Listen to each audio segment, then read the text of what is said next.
നമസ്കാരം, ഞാൻ Shonima. Al Hilal hospitals and medical centres അവതരിപ്പിക്കുന്ന BMC ന്യൂസ് ലൈവിലേക്ക് സ്വാഗതം. വാർത്തകൾ വിശദമായി. ബഹ്റൈനിൽ വരും ദിവസങ്ങളിൽ ന്യൂനമർദ്ദം ബാധിക്കുമെന്നും അസ്ഥിരമായ കാലാവസ്ഥയായിരിക്കുമെന്നും മുന്നറിയിപ്പ്. ട്രാൻസ്പോർട്ടേഷൻ ആൻഡ് ടെലികമ്മ്യൂണിക്കേഷൻസ് മന്ത്രാലയത്തിലെ കാലാവസ്ഥാ വകുപ്പാണ് ഇത് സംബന്ധിച്ച അറിയിപ്പ് നൽകിയത്. അസ്ഥിരമായ കാലാവസ്ഥ കുറച്ചു ദിവസങ്ങൾ നീണ്ടുനിന്നേക്കാം. മഴയും ഇടിയോടുകൂടിയ മഴയും ഏപ്രിൽ 30 ചൊവ്വാഴ്ച വൈകുന്നേരം മുതൽ ആരംഭിക്കാൻ സാധ്യതയുണ്ടെന്നാണ് പ്രവചനം. ഇത് മെയ് 4 വരെ നീളുന്നതായിരിക്കും. ബഹ്റൈൻ അടുത്തിടെ കനത്ത മഴയും അസ്ഥിരമായ കാലാവസ്ഥയും നേരിട്ടിരുന്നു. 100 മില്ലിമീറ്ററിൽ കൂടുതലായിരുന്നു അന്ന് ലഭിച്ചിരുന്ന മഴ. തുടർന്ന് വെള്ളക്കെട്ട് മൂലം നാശനഷ്ടങ്ങളും ഉണ്ടായിരുന്നു. കാലാവസ്ഥാ വകുപ്പ് നൽകുന്ന എല്ലാ അറിയിപ്പുകളും പൊതുജനങ്ങൾ പാലിക്കണമെന്നും അധികൃതർ അറിയിച്ചിട്ടുണ്ട്.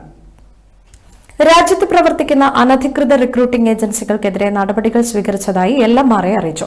അംഗീകാരമില്ലാതെ തൊഴിലാളികളെ റിക്രൂട്ട് ചെയ്തിരുന്ന 17 സ്ഥാപനങ്ങളാണ് പരിശോധനയിൽ കണ്ടെത്തിയത്. ഈ സ്ഥാപനങ്ങൾ വീട്ടുജോലിക്കാരെ റിക്രൂട്ട് ചെയ്യുകയും ആവശ്യക്കാർക്ക് നൽകുകയുമാണ് ചെയ്തിരുന്നത്. മുഹറ ഗവർണറേറ്റിൽ ആഭ്യന്തര മന്ത്രാലയവുമായി സഹകരിച്ച് LMRA നടത്തിയ പരിശോധനയിലാണ് അനധികൃത റിക്രൂട്ടിംഗ് ഏജൻസികളെ കണ്ടെത്തിയത്.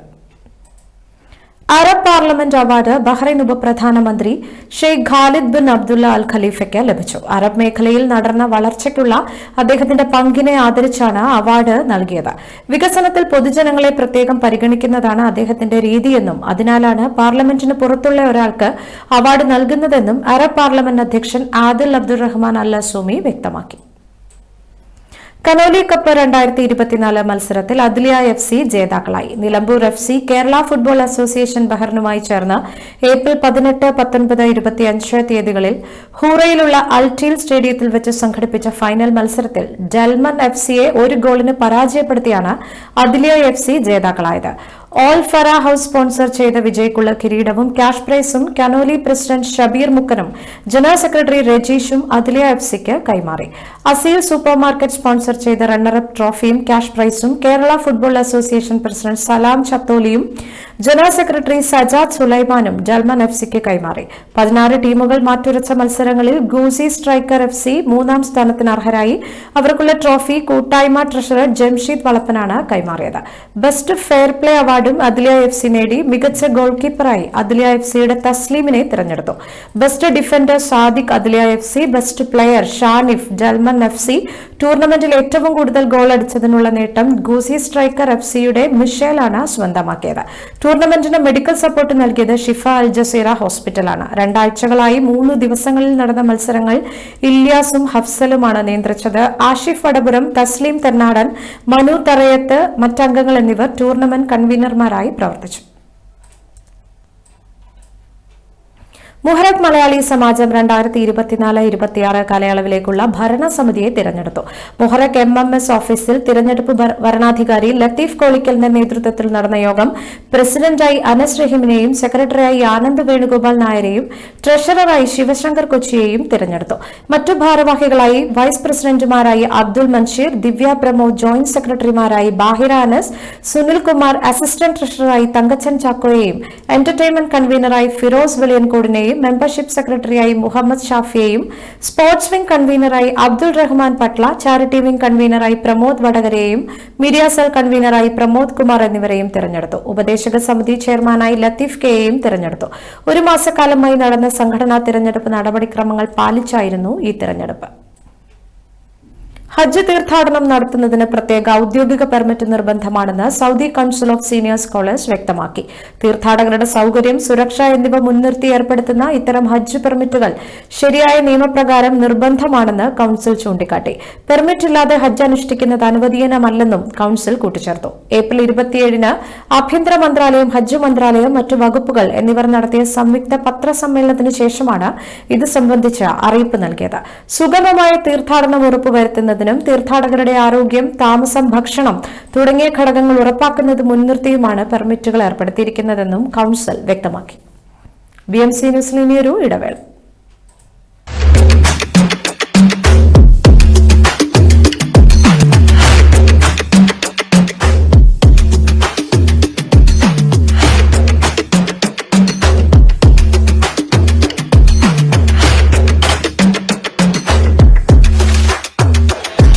All your favorite products under one roof in Bahrain from our 14 branches. At 27-year-old Megamart and Macromart. Bakery.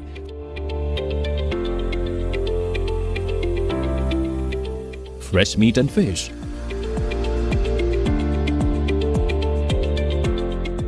Fruits and vegetables.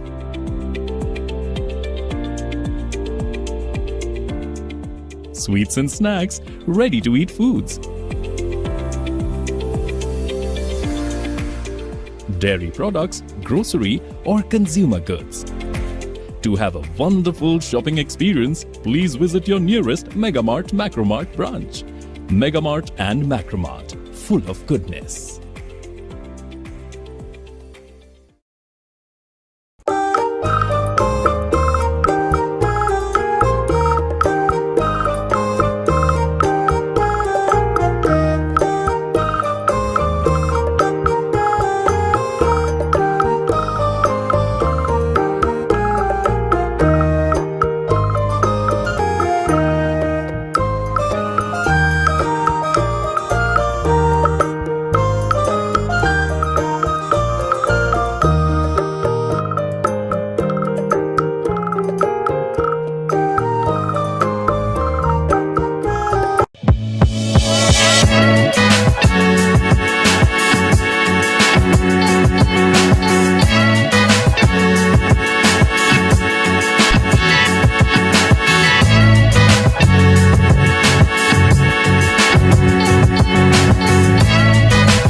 BMC ന്യൂസിലേക്ക് വീണ്ടും സ്വാഗതം. കാണാമിനി കേരളത്തിൽ നിന്നുമുള്ള പ്രധാനപ്പെട്ട വാർത്തകൾ. കേരളത്തിലെ ലോക്സഭാ തെരഞ്ഞെടുപ്പ് പ്രക്രിയയും വോട്ടെടുപ്പും എല്ലാ തലങ്ങളിലും പൂർണ്ണമായും തൃപ്തികരമായിരുന്നുവെന്നും വോട്ടെടുപ്പ് യന്ത്രങ്ങൾ മുൻ വർഷങ്ങളെ അപേക്ഷിച്ച് മികച്ച പ്രകടനം കാഴ്ചവെച്ചതായി മുഖ്യ തെരഞ്ഞെടുപ്പ് ഓഫീസർ സഞ്ജയ് കൌൾ. സംസ്ഥാനത്തെ 25,231 പോളിംഗ് ബൂത്തുകളിൽ 95% വൈകിട്ട് 6 മണിയോടെ തന്നെ വോട്ടെടുപ്പ് പൂർത്തിയായി. 99% ബൂത്തുകളിലും 8 മണിയോടെ വോട്ടെടുപ്പ് പൂർത്തിയായി. വടകര മണ്ഡലത്തിലെ ചില ബൂത്തുകളിൽ മാത്രമാണ് പിന്നീടും വോട്ടെടുപ്പ് നടന്നത്. 6 മണിയോടെ ബൂത്തിലെത്തിയ മുഴുവൻ വോട്ടർമാർക്കും ടോക്കൺ നൽകി വോട്ട് ചെയ്യാൻ അവസരം ഒരുക്കുവാനും ഉദ്യോഗസ്ഥർ ജാഗ്രത കാണിച്ചെന്ന് മുഖ്യ തെരഞ്ഞെടുപ്പ് ഓഫീസർ പറഞ്ഞു. ലോക്സഭാ തെരഞ്ഞെടുപ്പിൽ 12 സീറ്റ് വരെ ജയിക്കാമെന്നാണ് CPIM സെക്രട്ടേറിയറ്റ് യോഗത്തിന്റെ വിലയിരുത്തൽ. ഭരണവിരുദ്ധ വികാരം പ്രചാരണത്തിലൂടെ മറികടക്കാനായെന്നും യോഗം വിലയിരുത്തി. വടകരയിൽ വോട്ട് കച്ചവടം നടന്നെന്ന ആശങ്കയും യോഗം പങ്കുവച്ചു. BJP വോട്ട് കോൺഗ്രസ് പർച്ചേസ് ചെയ്തെന്നാണ് ആശങ്ക. പ്രതികൂല സാഹചര്യം മറികടന്നും LDF സ്ഥാനാർത്ഥി KK ശൈലജ വടകരയിൽ വിജയിക്കുമെന്നാണ് യോഗത്തിന്റെ വിലയിരുത്തൽ. യോഗത്തിൽ EP ജയരാജൻ, പ്രകാശ് ജാവദേക്കർ കൂടിക്കാഴ്ച വിവാദവും ചർച്ചയായിരുന്നു. EP ജയരാജനെതിരെ ആസൂത്രിത നീക്കമാണ് നടക്കുന്നതെന്ന് CPIM സംസ്ഥാന സെക്രട്ടറി MV ഗോവിന്ദൻ വാർത്താസമ്മേളനത്തിൽ പറഞ്ഞു.